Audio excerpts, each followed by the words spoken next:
ang hibla ng buhay na kapag hinabi sa isa ay mabubuo ang isang malaking katotohanan.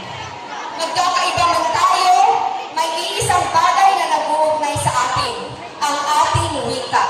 Sangayon ako sa iyong sinabi, Binibining. Kahit noon pa man, ay may wika na tayong may pagmamalaki. Ito ay ang wikang Pilipino na patuloy na pinauunlad dahil sa pananaliksik.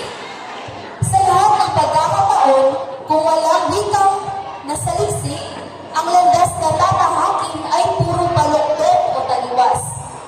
Kaya nga ngayong buwan ng wika, tayo ay may tema, Wikang Filipino, Wikang Mapagpalaya.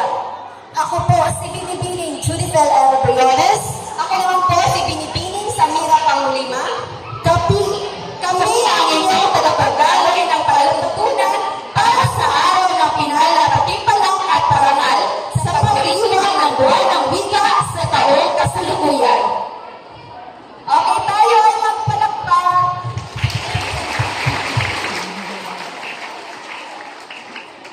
Kapilitan sila, okay.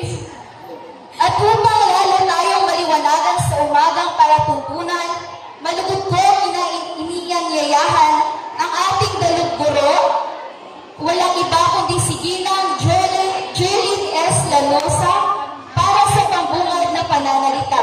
Isa